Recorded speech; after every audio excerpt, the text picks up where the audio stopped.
เบิ่งสภาพน้ำจานได้ทุกคนเอ้ยน้ำจานผมมีโอกาสใส่เลย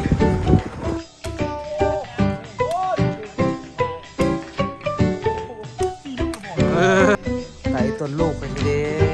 คุณนะใส่ต้นเลยวะเจ้ากระชิมไปทะเลมันห้องมันให้กับยามัน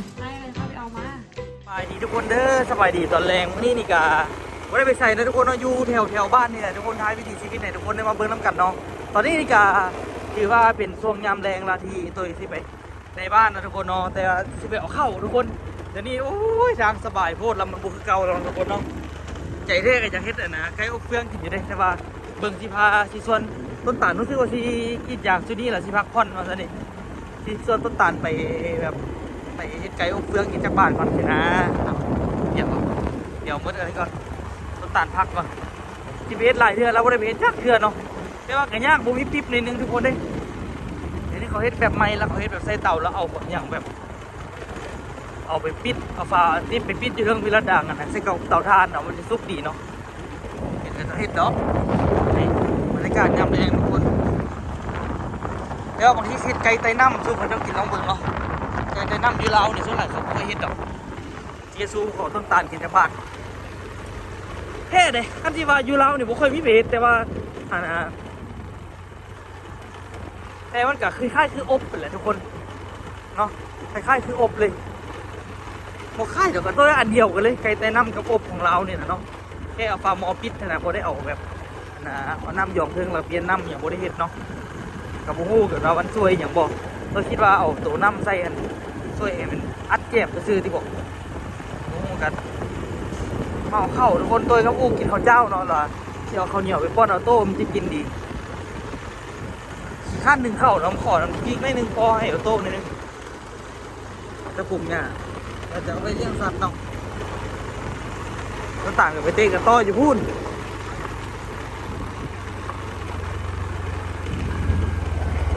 ได้เดี๋ยวมานี่นึงในบ้านนิดนึง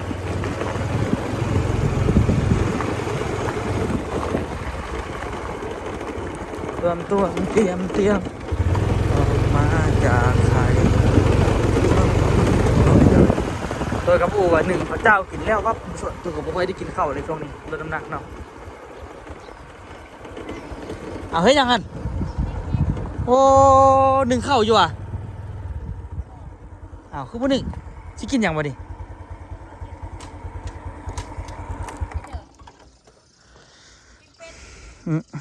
พิงเป็ดไผ่บ่ได้กินนะว่าที่มาเอาข้าวเหนียวไปป้อนบอกกระโต้กินข้าวเจ้าแล้วมันว่ากินดีเหนียวตึกเลยว่ะเอาเบิ่งดูไม่ตู้กินข้าวละกินกับอีกอย่างซะกิ๊กมันเห็นแล้วกินให้กินอยู่ว่ะบ่ได้กินซ้ำมันบ่ได้กินข้าวเลยว่ะไม่ตู้ข้าวมันครัวซีนใช่พักหรือกลัวพักใส่ซีนว่าใส่มึงดูสมบัติจังน้อยกันหนึ่งได้ยุ่งมะเอามาในนึงเอามาครอบออโต้สิดอกใส่ถุงมาให้เนี่ยตั้งข้าวมาข้อเขานี่ตั้งมาเอาข้าวอูกับบุหนึ่งกินข้าวเนี่ยกินข้าวเจ้าแล้วมันกินยากนะมันกินละตกปากตกอย่างแล้วมันกินบุอิ่มจักเทื่อเอาข้าวเหนียวไปป้อนมันเอามันลูกคนลาวมันลูกกันนะผู้ชายฟันข้าวเหนียวบ่เอาซัมปอนบอกโตอีกหน่อยนึงบ่ได้ดอกโอ้ยพอแล้วเอาซ้ำมันเมื่อกี้น่ะพอละมาคะแนนกินเบิดซ้ำนี่โอเคไปให้คลิปยังให้คลิปยังให้คลิปไปเฮ็ดครบส่วนแล้วก็จบถูกมึงไปยูนี่มีคลิปพดส่วนเนาะแต่กี้พ่อแม่ยูเราพดส่วนกับพดเนาะยังเป็นใกล้ๆอีกก็ว่าน้ำซานได้ทุกคนเอ้ยน้ำซานผมมีโอกาสใส่เลยมืดเลยน้ำซานแต่กี้ใส่คักๆเดี๋ยวนี้เขาหลังจุกพักกับจุกแง่แถวว่าเห็ดต้นตาลครับวันนั้นเขาจะมาจกเอาทรายพุ่งมาเอามุงไหนหุ้เสียดายเด้เสียดายน้ำใส่ตะกี้มานั่งกินปลากินอย่างมันก็พอแซ่บเดี๋ยวนี้ว่าเป็นตัวนี้ไปเบิดละเขาจะจูบสูบเอาแห่นะทุกคนเอาเป็นแห่หินแห่ทรายนี่แหละดีแต่ ดีแต่ตัวนี้เขาบอกให้มาเอาเขามาให้เอาดิเบิดตัวนี้อยู่นี่มาหินมาหลายๆเนาะนำจุดคนเบิดเป็นต้นตาลเขามาเอาขี้ทรายอยู่นี่บ่มาแวะมาลองเบิ่งเนาะนี่คือซีเมนต์มองนี่แหละโอ้หลายอีหลีเว้ยนี่ต้นตาลมาเอากอกขี้ทรายเอาก็ได้เลยทุกคนบ่ได้เป็นอหย่างเนาะรถตัวนี้เอามาบ่ได้ต้องเอารถอันนั้นมามีแต่รถไถเข้ามาได้หลายอยู่ก็เนาะขี้ทรายเอาไว้ไปแบบเอาคูก้ามาอย่างคูก้าฮะกลับทีมงานสู้ถอยโอ้กลับ กำลังสีย่องกอบเกินเสิร์ฟโหดอยู่ ไฟวับ มาแวะในหนึ่งนะทุกคนเนาะเอาเบอร์คีพันสูบถอย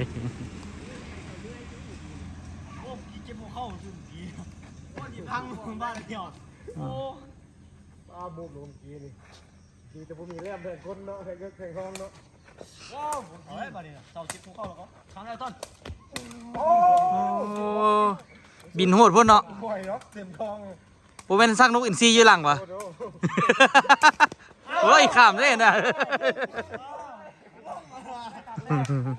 ตัวโหดเต็มเลยมันไม่ใช่ตายันยันเอาติดได้ปันไก่ข้ามเลยแบะเบิ่งนิดนึงป้าโถงามพูดเนาะ โอ้เบิ่งตีกินมันวงนี้สามอ่านหลักโอ้สี่หกไปตัวไปง่ายเลยนะติ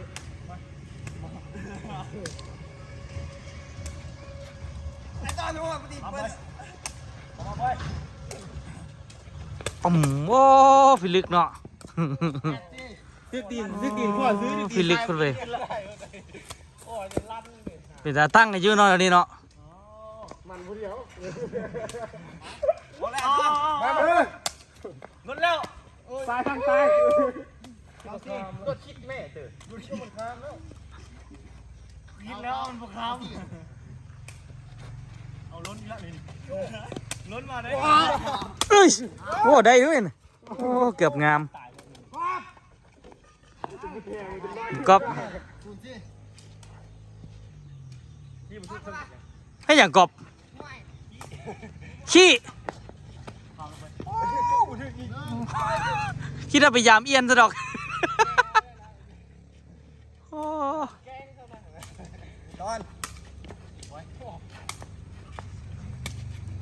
ปังโอ้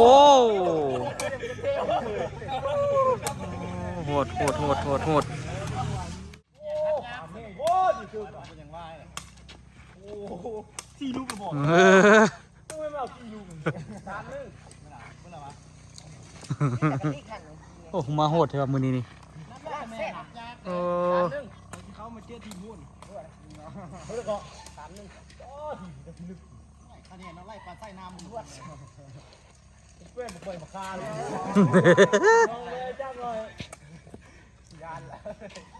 2 3เอาไหมเอาไหมเอาแม่เกือบงามถ้าดีดองเอาส้มเคยการเข้าปั๊บเฮ้ยอ๋อล้นโอ้ตายแล้วตายแล้วงามไร ปึ้งโอ้พี่ลึกเว้ยไปละต้มนอกันทุกคนทำน่ะวงตะคนเตะบานตัวนี้ประมาณคันเฉลี่ยอะประมาณ8 คนคันเฉลี่ย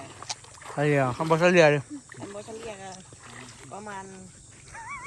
11 หรือ 10 คนเนี่ย ใช่โดนหรอ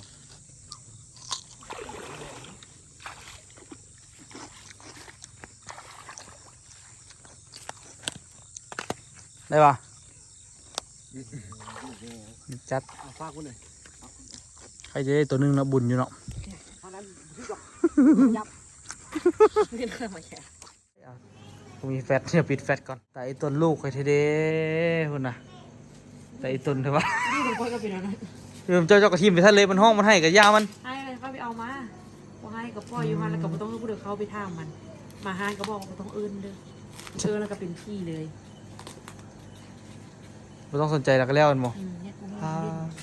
แต่ไอ้ต้นเถอะวะคุณนะ เป็นดินผู้เดียวบางเรื่องให้รับเลย แต่ไอ้ บา ต้ ง น เรื่ เนี่ อย งก็เฮ็ดนมทิมปะไปฮันกับขนม โอ้ยแต่ไอ้ต้นเนี่ยเว้ย บางเรื่องก็เฮ็ดนมกับขนมทิมปะไปเถอะกินนมกินขนมเลี้ยวกลับไปรับละ กูคำมันนะเก็บมักเล่นขายทุกคนแต่เขาบอกไปเก็บอยู่ทั้งลุมมาขายเนี่ยมักเล่นน้อยเอา เอาไปกิน ฮะ เอาไปกินตัวน้อย เขาได้สิกินอย่างมื้อนี้นี่นะ มูแต่ว่าเฮ็ดมึงเล่นเป็นแพ็คเดี๋ยวนี้เอาหักครึ่งเลย เจ้าก็ไปซื้อตัวนะจานน้อยหันมาใส่ ย่ามีตัวนี้ก็ไซส์ตัวนี้แอร์แดปอันนั้น อันเขามาเก็บเงินค่าควายตอนไหน ฮะ ค่าตัวควายนะ ป่วยอ่ะ เขาสิสรุปกินนะ มือเดือเขากินบ่ วันที่10จะจ่ายปะ จ่ายดิ เท่าไหร่ 100,000 ไว้ไปกินได้ค่อยนะเอ้ได้จ่ายละ อันนั้นก็ประตูคลองบ่สบายเมื่อยว่าซั่นเขาไปเบิ่งกันเบิดบาน ทุกของเลย เอาประตูอันเขาซื้อเครื่องไปเฮอเรามันดิ โอ้แม่นวะ อยู่ข้างวัดน่ะ แต่อีต้นเรา ผู้เดียวเนาะเราก็เท่าแล้วเด้ลาดินหันแม่นดินเล้าหั่นบ่ ขายแล้วก็ สปีวะ ขายเด้ออันมีสปีพาคนมาซื้อละอันแต่ว่าเฮอเราอยู่บ่เฮอมาเฮือนทางจนมื้อเราเสียพุ่นจะค่อยสามารถเฮ็ดอันใดได้คิดดี ก็ดีเนาะ เพราะว่า คนซื้อก็ใจดี เราตายดิ ฮะ ลูกเราก็ตายปะเราเมียเราก็ตาย โอ้เงินเราให้เราใช้แมันบ่ เงินเราเฮอเรา ก็ถือว่าผู้ซื้อก็ใจดีเนาะใจบุญเนาะ แม่นใจบุญ เพราะตู้ของที่ว่าเพิ่นอยู่คนเดียวในบ้านนะทุกคนตอนนี้เพิ่นบ่สบายทุกคน มื้ออื่นไปถ่ายคลิปเบิ่งเราอะ อืม ซื้อในเฮอเราเขาก็ลืมเราเลยนะเขาก็ได้ค่าที่เวียกันอื่น แต่กับเพิ่นก็เท่าทุกคนเท่าหลายแล้วบ่แม่นว่าพญาติเราก็เป็นอยู่ว่ะ เจ็บแต่ตาเรามักเจ็บตา แต่ว่าเราที่ว่าแม่พจิตาก็ซื้อไปให้เนาะ อืม เพิ่นอยู่ผู้เดียวหั่น ไปเว้าทัวบานว่าอันเขาซื้อมาเฮอซื้อไล่แท้ไล่ว่าซั่น หึ ไปเว้าทัวบานว่าเขาซื้อมาเฮอซื้อไล่แท้ไล่ว่าไส้ก็บ่หมดไปเบิ่งดูเคยหมดระบบเครื่อง โอ้เราก็อันนั้นแล้วเนาะตอนนี้ก็เป็นตาซื้อเด้อูแท้เด้หันเจ้าเฮ็ดใหญ่ๆหันคือว่าเป็นจังได๋ฮู้แต่ว่าจานนั่นขี้ลายโพดเดี๋ยวนี้ ย่า อันนี้เจ้าฮัดอันนี้โอเคแล้ว เฮ็ดเป็น หมดละมังนาวเขาเฮ็ดละหมดเลือดซองอันนั้นเขาไปเฮ็ดเมื่อหมดเลยดิเอาเฮ็ดเมื่อแล้วค่อยวางนะมื้ออื่นเบิ่งได้สิหมดบ่อยู่ตลาดขาย3หน่วย 10,000เลย อืม ค่อยได้กำไรซื้อมาค่อยได้กำไร 10,000 ไปเอามังนาวเฮาได้มาขาย เอาแหละเขาก็บอกจะไปเอามังนาวเฮามาแพ็ค มื้ออื่นก่อน เอามือค่อยเด้อค่อยสิแพ็ค มื้ออื่นสิไปเอามังนาวมาขาย เกียมใส่มักนาวไว้ได้บ่นี่คันเฮาเฮ็ดได้น่ะส่งไปเฮ็ดแม่ค้าอยู่ตลาดนั่นก็ต่อแฮง แม่นเลย เป็นหมูอ่อนเลย ไอ้ต้นแท้ลูกชายนี่ ขี้ออกทรงอ กิน อก กินข้าวไหลติ กินมาแล้วขี้ออกแผ่นเพิดแล้วเฮียเสื้อผ้าเลย ไปเว้าหลาย เพิ่นสิขี้เดียดเล็กน้อยนะทุกคน เลยได้อาบน้ำใหม่อีกเทื่อนึงเพราะมิ่นแถวมิ่นว่าขี้ เอาไปเฝ้าห้านให้เจ้าสัน ฮะ ปะเลย ล้างน้ำเย็นนี่แหละ โอ้ ยืนรถกันล้างเลย พอได้ขายทุกคนเนาะ กระต่างลิ้นน้ำดิพ่อ ข่อยเซตอันนั้นข่อยเซตต้มมันนะต้มข้าวเปียกข้าวเซนนี่ไก่ เอาข้าวเจ้าไว้ในตุ่ม ข้าวเจ้าแล้วเจ้าสิกินเหมือนเจ้าไก่ก็สิเป็นหยังรังเกียจไก่อันต้มสิต้มเพื่อว่าเป็นหยังดอก กินสุกผักอย่าไปเก็บผัก เห็นแล้วไหม อันอย่าไปเก็บผักบอนน้ำอย่าไปเก็บผักอันนอกซางอย่าไปเอาผักกุ้ม ถ้าไม่จันมาก็เนาะ สาวผัก เจ้าฟันเงิน ป้าบุษติกมันเฮ็ดอันสติกส่วนกินอันปิ้งเป็ดอยู่ อันเบิ่งเพิ่นเฮ็ดอันหานตู้ขายเครื่องพุ่นน่ะ อืม เบิ่งเนาะ อันข่อยก็บ่ได้เบิ่งคือกันแต่ว่าต้นตาลมาแล้วอันหนึงแล้วสั่น แต่ว่ามันเฮ็ดร้านกาแฟก็ยังเฮ็ดกระปุ่นเจ้าขิงขายอีหลีเลย เฮ็ดบ่ล่ะ ฮะ จะเสียเวลาได้ไปเฮ็ด ค่อยบ่มีเวลาเฮ็ดดอกค่ะ เอามันมีแนวเฮ็ดแล้วเบิ่งลูกชาย แต่ เจ้า ถ้าว่าบ่มีหานนี่น่ะ แล้วไปเฮ็ดอยู่พุ่นน่ะ เป็นแต่เฮ็ดเด้ ก็เฮาบ่มีฮานคือตะกี้แล้วบ่มีอันเดียวนะแต่ว่าบ่เนาะ เมืองบ่อ่อน ไอ้วันที่ขายหุ้นนะอยู่ หุ้นละ1,000 บาทยานติดดอยปานคำกันบ้านป้า โอ้โทษ ออกก่อนไป เฮ็ดโดนไปได้ล่ะเฮ็ดอันนี้ ฮะ ขั้นขยันกับพ่อเฮ็ดจะก็ให้เรานี่มันขึ้นมาแล้วมาแพ็กแต่ว่าถ้าเอาโต้ใหญ่นิดนึงก่อนปล่อยมันได้วนก่อนเฮ็ดจังกับพ่อได้เฮ็ดเนาะตายแล้วค่อยส่วนบอกว่าโต้ใหญ่กับเราที่สบายผัดเอาน้องมันแค่แลดนะซะบ่เอาบ่จะว่ายังไง เอ้ย เอาผู้เดียวแล้วเลยเนาะ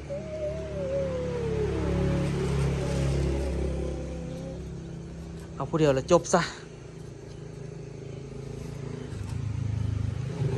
คนที่บอกมันค่อยเอาลูกอัน แต่ละคนนี้เป็นคนบริยูเงิน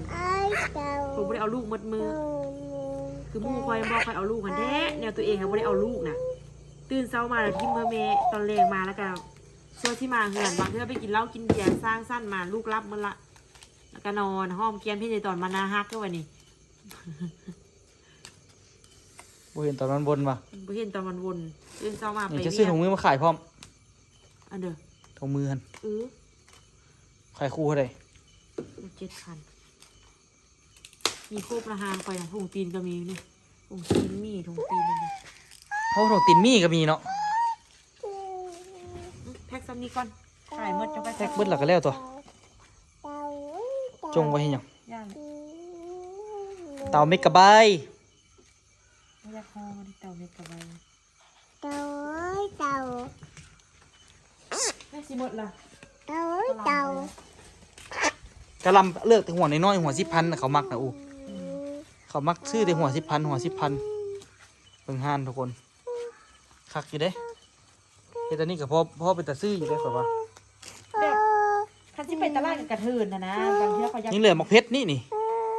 เขาก็ซื้อมาเพชรมา ถ้าไม่จันมาก มาแพ็กอีกเขาก็ว่า โอ้ยจะไหนว่าลงใดนี่เฮาสิลงทุนซื้อหม้อไฟใหม่อีกว่ะบ่ร้อนที่บอกหม้อไฟหาก็ซื้อนึง บร้อนกี่ที่ได้ทำไม ขอชีวิตล้มขอเบิ่งก่อนขอสิว่าจังได๋หม้อไฟขอหาก็ซื้อนึงเป็นอันนี้ละเอาสิตายก็หม้อไฟหาก็ซื้อนึงแล้วว่าดับเอาไปกวดไปเช็คเขาก็ว่าปกติทุกคนเอ้ย ตัว ฮะ เจ้าให้แบบนี้โอเคป่ะ โอเคก็ดีอยู่ ค่อยเคยเอาวันพักมาวางแล้วคันเฮาบุพันแบบนี้แล้วพักมันซ้ำอ่ะนะ อืม พักมันเหี่ยวเวลาทึกลมนี่ เจ้าก็สร้างเฮ็ดเนาะ ค่อยไปเบิ่ง TikTok เบิ่ง TikTok มาอันนี้เอาตามน้ำหนักสร้างตามน้ำหนักแล้วก็ปิดราคาไว้เลยนี่ปะคนขายยังขายง่ายสินะ ก็แม่นเอ้ยข่อยขายเขาก็บ่ต้องได้สั่งคิดไรใส่จบเลย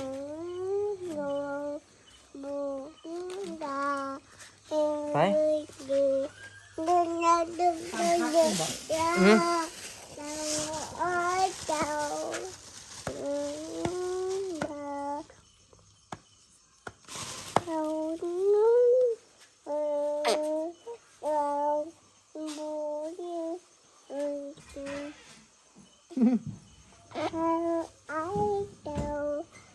เต่าเมกะไบต์เด้อทุกคนเนาะตอนนี้ลูกนอนแล้วเนาะเขาเทศอย่างกันทุกคำเขาเทศอย่างกันตอนลูกนอนนี่ อันเฮาสิมันนิด เราเทศเขาเปียกกิน บ่เฮ็ดอื่น ให้ยัง แค่นั้นเลย อันนี้นี่เหรอเป็นอย่างนี้ กันส้มผักไว้กินมื้ออื่น ว้าขั้นสมพักนะตอนกลางคืนนี่นะว้าโตปิดห้านแล้วทุกคนเลยตอนนี้ กองจอดปิดอูคำไก่มันเปิดไฟใส่ตัวติดตั้งกล้องตัวนี้ใหม่เนาะทุกคนเห็นบอกเสียได้ซื้อไส้แม่ได้เจ้ามานี่อันนี้ก็ขนเซตห้านนี่โอ้ยาพ่อแม่เอาให้สิกินก่อนนอนก่อนยาบำรุงเนาะวิตามิน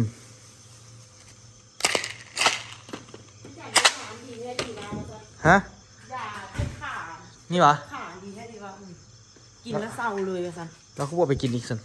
คอยจะกิน เจ้าก็เจ็บขาเจ้าเขาบอกกินซะ มื้อนี้เรากินข้าวแล้วจะกินเพราะว่า เจ้า แม่ บ่ ว่า กินจักเที่ยวว่ะ แม่ว่ากินแล้วมันยักนอนเนี่ยว่า ว้าตายคักบัดนี้ตายอูคำบอกกินกัน กิ กินสิบ่ตายคักว่ะ เพราะว่ามันกินได้ก่อนเหรอ ถ้าเจ้าบ่กินเจ้าก็ยังอยากนอนละเจ้ากินเจ้าคือบ่แห้งให้ว่ะมื้อนี้ข่อยแบบป๊าดโถใส่หลายไปพุ่นน่ะต้มกินหลายไปพุ่นน่ะ ห่อหนึ่ง หมูเมหม้อกับหม้อตัวต้มเขานั่นโบราณเลยทุกคนนี่ ข้างนี้เด้อจะเพิ่มความนัวตัว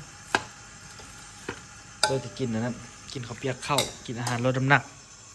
ค่อยว่าอีกอันนะอีก2 อาทิตย์ค่อยสิจอยลง ขันเจ้าจ้อยเจ้าทันไปงานไอ้ต้อมล่อเลย จำเป็นอย่างต้องจอยทันงานข่อยบ่จอยก็ได้ข่อยเฮ็ดเพื่อสุขภาพเดี๋ยวต้องไปออกกำลังกายเพราะโต๊ะเดี๋ยวข่อยขี้คร้านเฮ็ดแล้วเว้ยบักตาลบ่เฮ็ดแล้วก็ยาแล้วก็ได้มูบมรดกให้มันยากโพดแท้เด้บักตาลสิเฮ็ดก็เฮ็ดพันบ่เฮ็ดแล้วก็บ่สร้างสิว่าช่วยบ่ได้คือแม่วาดเว้า ข้อยก็ช่วยบ่ได้ใช่ป่ะคือสิแบบว่าคำแปลจากการภาษาต่างประเทศที่เขาเจ้ามักเว้าเนาะเป็นจังไดแนวโน้มการพัฒนาห้านจะมีแผนจังไดแน่เว้านำคลิปแหน่ บู ฮะ ขายไปเรื่อยๆสิเด้เติมไปเท่าเล็กเท่าน้อยเครื่องก็ได้หมุนไปหมุน เพิ่ มาน ด้านน่ะเจ้าก็ขายได้อยู่ว่ะเห็นเจ้าเติมแต่เครื่องตลอดแท้ ฮะ เพิ่นว่าเจ้าก็ขายเครื่องได้อยู่ว่ะเห็นเจ้าเติมเครื่องตลอดแท้ พูดเลยว่า ฮะหลายคนนี่แหละออกถาม อ้าวก็ขายได้ ขาย เค ได้ รื่องในห้างนั่นน่ะซื้อมันเมิดทุกอันแล้วจังไปซื้อน่ะ มันที่ได้เครื่องเขาบ่ได้ขายเขามาถามอันนึงแล้วมันบ่มีแล้วเขาบ่อยากมาเลย สมมติเขาเจ้าเด็กน้อยมืดเถอะเนาะหาที่ถ้ามันมืดทุกถงก็ไปซื้อแต่บ่ได้เหลือ4-5 ถงก็ต้องได้ซื้อมาเกี่ยมไว้แล้วเพื่อมันขาดอ่ะนะ คือน้ำมันเดี๋ยวนี้หมดแล้วนี่ ก็ขายได้เลยเนาะขายได้ได้ว่าทุกคนไปได้ดี อันน้ำปั้มมันน่ะตัวปั้นมันบ่คักว่าโอ้ ฮะ ถังตัวปั้นนั่นน่ะ ปั้นเนี่ย ปั้นน้ำมันน่ะเป็นหยังครับบ่คัก ปั้นขั้นข่อยนะขั้นว่าซื้อตัวถังปั้นหั่นล่ะซื้อมาเป็นถังใหญ่เลยมันสิเฮยบ่ เฮ้ย เฮยหลายปานใด โอ้โหแล้วแต่พอมึงมักกูบ่เอาก็เคยเห็นละ อันนี้แหละของแท้ของอ้วนนะ กินรถ อูคำกินแต่ตอนเด็กทุกคนเอ้ย ก็เป็นแรงมาทั้งกระจ้อยก็คือเจ้าก็ไม่อยากได้ก็อดเข้าไปนึง แม่วาสนาพอประสงค์เลี้ยงดีโพดน้ำหนักขึ้น3 โล ข่อยเกือบบ่ได้กินข้าวเลยเจ้าเสือบ่ข่อยกินแต่ตอน ไปน้ำเล่าน่ะ โทรหาไม่ว่าตรงนี้ก็ลืมเลย ข่อยสิโทรยันแมทถึงโมงเพิ่นไปกินข้าวบ่แม่นคายเวียกดอกโทรกลางคืนส่วนหลายแบบว่าหลานเพิ่นไปรับไปกินข้าวหั่นนะข่อยเลยบ่อยากโทรเบิ่งอันนี้นี่คำว่าย้ายครัวออกไปโทรสิท่าสีอีกเอาสีเก่ามาท่า ซอกก็นำมาขายอีกเลยมันวางเลย ต้องได้ไปซอกไม้ก่อนหมดไปซอกไม้มาตีเฮ็ดอันนะเฮ็ดให้มันนั่นแบบกันซาดกันอย่างนั้นนะเจ้าจะขายอย่างอีกตอนนี้ เจ้าคิดว่าจะขายอย่างอีก ข่อยอยากเฮ็ดน้ำแจวข่อยนะ คอยคือกัน แล้วยังเดี๋ยวฉันสิได้ไปหาโรงงานหาอย่างบ่เฮ็ดหรือว่าบ่ต้องท่าเขาบอกเฮาเฮ็ดตามความเข้าใจเฮาเลยบอก คอยอยากได้เครื่องวัดเครื่องวัดน้ำเจียวว่าค่าเป็นด่างค่าหนึ่งนะมันมีตัวนี้วัดแล้วมันจะได้เจียวของบูบู แล้วคันมันเป็นดังคันสิจะได้แก้ไขปะนี่ ไม่ได้มาเป็นกด ฮะ ไม่ได้มาเป็นกดดิตัวเอามัวไป โอ้ยครับกินข้าวตอนดึกตลอดไปมันจะไล่เฮ็ดจังได๋กับวิธีทางการเฮ็ดน้ำแจวนี่เจ้าหาวิธีทางได้แล้ววะจะลองเสนอมาให้ข่อยเบิ่งดู คอยอันอยากเฮ็ดห้องน้อยๆเฮ็ดเฮือนเป็นร่างอะนะเฮือนแบบว่า เข้าไปแล้วก็เฮ็ดคือโรงงานน้อยๆนะเฮ้ยมันคือโรงงานแต่ ม ว่า องอันเนี่ย เฮ้ยมันน้อย มอง เฮ้ อั ย นนั้น มัน ดิ ใหญ่ มองอันนะมองอันนะเงินครัวอยู่เวียงกันนะทางนอกกันนะขันห้องกอดี คอยย่านยุ่งแม่กับพ่ออยู่เวียงเฮ็ดอยู่อัน ๆจะเช็ดดิสิตลาดเขาอยู่พุ่นอูบนบริอยู่นี่จะเข้าใจบ่ คอยอยากให้มันเป็นสิน ก็ ค้า ขึ้นเบิ่งเอาคันซื้อมา คอยอยากให้มันเป็นสินค้าโอดอปของเมืองลองซาน เอาเป็นกันสิเป็นหยัง เอาเป็นมันอยู่พุ่นมันก็ต้องผลิตอยู่พี่มันจะค่อยเป็นของพี่ เอาคันเฮ็ดอยู่นี่มันยากขนส่งไปว่าจะขึ้นเบิ่งวัตถุดิบมีหยังก็อยู่พุ่นขนมาพี่มาเฮ็ดอยู่พี่ปุ๊บ บัดสิขายคนไปขายอยู่พุ่นอีก บ่อยากเฮ็ดอยู่เฮือนแม่มันแคบยาน ไปเฮ็ดอยู่ดินเจ้าเอ้ย ยานยุ่งยากแม่ เฮ็ดอยู่ดินรักเซเจ้าเอ้ย เฮ็ดก็เฮ็ดโอ้แต่ว่าต้องเฮ็ดกำแพง ทุนเด้ เฮ็ดกำแพง แล้วอย่าลืมด้วยว่ามันต้องมีทุนหลายเด้อ นั่นแหละมันต้องเฮ็ดกำแพง จากกำแพงจากอันใดจากอันใด เครื่องจักร เพราะว่าจังไดก็ต้องเฮ็ดอยู่เฮือน ล้านบาทก็บ่ค่อยว่าเฮ็ดน้อยๆก่อน น้อยให้ได้อยู่เฮือนก็น้อยคือกันเจ้าสิเอาทุนไสไปเฮ็ดอยู่อันหลัก21เอาคิดเบิ่งทุนเจ้าบ่มีเจ้าจะสู้อันมีแต่คิดแต่สิเฮ็ดได้เฮ็ดอยู่นี่มันความยากไกลขันแล้วเด้แม่วาดเพิ่นเว้าหัวขวัญอยู่จังได๋ก็หัวขวัญไกล หัวก่อนใกล้ จัก บ้าน โมงนี่ครับว่าเธอเอง9 โมง 10 โมงนี่มึงขันละนี่ อืม เอาฮอนมงตื่นเหรอเราวะกูน่ะตื่นห้องกัดสะอยู่โอ้เนาะยากหาเงินแต่ว่าคอยว่าน้ำเจียวเฮานี่อาจสิเฮ็ดให้เฮาร วย มั่งมีน้ำมันก็ได้ นั่นแหละ แต่ เพราะ ว่า ว่า เฮายากแต่การเริ่มต้นซื่อ แม่น ๆการเริ่มต้นนี่ข่อยคิดว่าข่อยต้องแบบ สมมุติว่าลงมือเฮ็ดห้องน่ะข่อยลงมือ ข่อยลงมือได้เลยแต่ข่อยแบบว่าต้องแบบว่าเราไปศึกษาเบิ่งว่าเราควรมีห้องแบบใดหั่นนะ แม่น เข้าไปแล้วมันต้องเจอแบบใดเราต้องออกแบบให้มันดีๆแต่จึงเฮ็ดผมเป็นเฮ็ดแล้วจึงมาคิดว่าสิเฮ็ดแบบใดหั่นนะ แม่น มันต้องคิดแต่แรกๆไว้เลย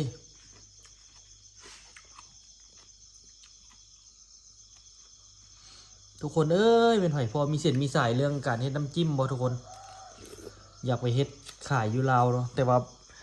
มันยากเรื่องบ่มีประสบการณ์ไปไหนล่ะศึกษามาเมื่อกี้เป็นไผมีเส้นวิสัยมีคนรู้จักกับการเฮ็ดน้ำจิ้มเลยทุกคนช่วยแนะนำให้แน่ ค่อยฮู้ละเขาว่า เวลาเฮ็ดให้มันแห้งอย่าใส่พัดลมเป่าเพราะมันจะมีเศษฝุ่นอะไรไปเฮ็ดแล้วเฮ็ดเลย แม่น อันนั้นสั้นแล้วเขาก็บอกอีกว่า มันต้องใส่เครื่องตัวนี้ช่วย เพราะว่าการผลิตหลายๆมันจะเฮ็ดให้อันอุณหภูมิเจียวอันน้ำเจียวมันเย็นลงเขาจะสามารถกรองได้ เอาอย่างช่วย สำคัญมากๆนะคะน้ำเย็นจากคูลิ่งพาวเวอร์แฟนด้านนอกจากเมื่อได้เวลาอุณหภูมิแล้วเนี่ยเครื่องก็จะดับเตือนแบบนี้เลยค่ะทำงานง่าย อ๋อถูกของเขาคือหลูแท้ ขั้นตอนต่อไปจะเป็นการคูลดาวน์โปรดักต์เพื่อเตรียมบรรจุค่ะ เราสามารถตั้งอุณหภูมิที่จะบรรจุไว้ที่เครื่องได้เลยนะคะน้ำเย็นจากคูลิ่งพาวเวอร์แฟนด้านนอกจากถูกส่งเข้ามาที่เครื่องเพื่อลดอุณหภูมิค่ะ จะมีการแลกเปลี่ยนความร้อนและความเย็นกันตรงนี้นะคะ เห็นก็แต่ห้าอย่าบ่ออกอะ อันคูลดาวน์โปร คือ ดัก สิ ต์ เพ เป็น ล ส่วน ง ที่ นี่ก็ละ สำคัญมากๆนะคะที่การผลิตที่ปริมาณมากเนี่ยก็ ฟัง จะ แต่คูลดาวน์คูลิ่งอันนี้ก็ยัง บ่ต้องเฮ็ดแบบอันนั้นก่อนเฮ็ดแบบว่าบ่หิงปานนั้นเทื่ออู แม่น เรื่องการกรอกนี่สำหรับข่อยคิดเด้อสำหรับข่อยคิดนี่ละแม่นอันนะข่อยสิเฮ็ดเป็น2ชั้นมันมีชั้นเทิงกับชั้นลุ่ม อืม ชั้นหม้อต้มแล้วมันอยู่ทางเทิงหลายทางลุ่มมันน่ะยากคือเก่าอ่ะบ่ได้วิธีนี้บ่ได้คิดยากอยู่ได้วิธีลดอุณหภูมินี่เพราะว่าคันสมมุติว่าแบบว่าเขาเฮ็ดอีกหม้อหนึงไว้ลุ่มมันน่ะมันก็เวลาเปิดน้ำใส่มันก็ได้อยู่ในเปิดน้ำให้มันไหลออกตลอดนะหรือว่าเฮาเอ่อนให้กระเกียมแบบน้ำก้อนนี่เกียมไว้แต่ว่าบัดเฮาสิกรอกเฮาสิเฮ็ดจังได๋สินะเฮาสิตักอยู่หั่นเลยว่ามันก็บ่คือยากอยู่ ข้อยอยากได้ หนึ่งนี่หมอกวนนี่เขาต้องมีอยู่แล้วหมอกวนนะแล้วหมอกวนตัวนั้นหันเวลาเขาอ่ะนะเขาเฮ็ดแล้วนะฟังอยู่อะดิ ฟัง เวลาเฮ็ดแล้วเนี่ยเขากระทอกลงเงียงลงคืนบอลโม่ปูนนั่นแหละอีก3ตัวหนึง กำลังคิดอยู่ อีก3ตัวหนึง3ตัวนั้นสามารถขนย้ายไปอีกห้องหนึงได้แท้เลยมันต้องมีล้อที่สามารถเคลื่อนย้ายไปอีกห้องหนึงได้ ที่จะลดอุณหภูมิน่ะมันต้องหาวิธีลดอุณหภูมิมัน แต่ว่าหม้อต้มนี่ข่อยว่าต้มใส่อันไหนนั่นก็ได้แล้วข่อยว่า แต่ว่าเครื่องปั้นนี่มันคันเราเฮ็ดในปริมาณหลายเราต้องมีเครื่องปั้นอีกเห็นบ่เครื่องปั้นที่แบบว่าใหญ่ๆแต่ว่าพอมาคิดอยู่แล้วนี่งบอยู่ประมาณ300,000 บาท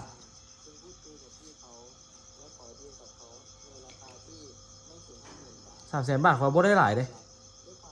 ยังเหลือพวกห้องพวกอย่างอีกบ่พอทั้งหมด300,000 400,000 อยากดู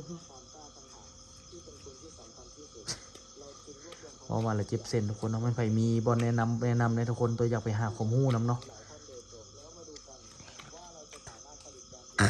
เนี่ยหงบุกเขาปาก ได้ประถมประถานกันบ่เนาะ ไก่สำเร็จกะยาฮะนะไก่สำเร็จกะยาชีวิตเบิ้งทั่วประเทศไทย อ่ะทุกจังไหนเป็นกาฝากทุกคนด้วยนะ เป็นกำลังใจเด้อทุกคนเนาะลิขสิทธิ์คอยมาเต็มเลยเนาะเอาไว้เจอกันคลิปหน้าทุกคน